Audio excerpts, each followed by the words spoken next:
Math Test Mix-Up. This week for homework, you'll be listening to the story Math Test Mix-Up, and then answering 2 written comprehension questions. Listen carefully so you can answer them to the best of your ability. Math Test Mix-Up. Emily couldn't wait to get her math test back. She had studied hard, and she knew she had done well. Mrs. Meade handed back all the tests, but Emily didn't get her test. Joe didn't get his test either. "I have 2 tests without names," Mrs. Meade said. "Do you know which test is yours?" Mrs. Meade asked Emily and Joe. Emily and Joe looked at the papers. One test had 1 mistake, but the other had 15 mistakes.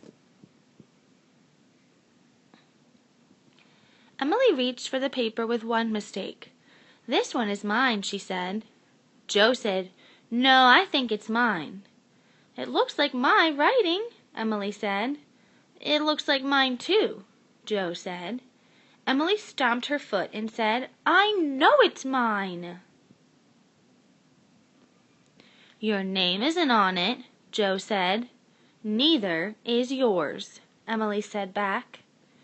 "There's only one thing to do since you can't decide," Mrs. Meade said. "What's that?" Emily and Joe asked. "You'll both have to take the test again," Mrs. Meade said. Emily and Joe groaned. "This time, please follow all the directions," Mrs. Meade said. "First, write your name on your paper. Then answer the questions. When you're finished, bring me your test," Mrs. Meade said. Emily thought the test was easy. She didn't miss any questions. Joe thought it was hard. He missed 12 questions.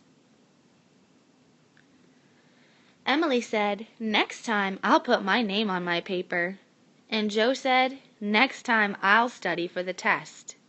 "I could help you study," Emily offered. "Would you?" Joe asked.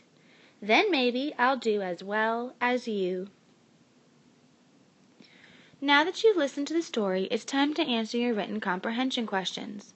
Remember these hints when answering to make your answer the best it can possibly be. Your first hint is to use the question in your answer. Your second hint is to use character names. Try not to say he or she, because then the person reading your answer doesn't know who you're talking about.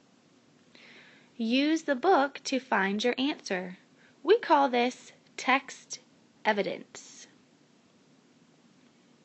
Next, use because to explain your thinking. Because is a first grader's best friend. And last, check your answer. Make sure that you answered all parts, included details, and have everything you want on the paper. It helps to read your answer out loud sometimes to help make sure everything there is the way that you want it. Good luck!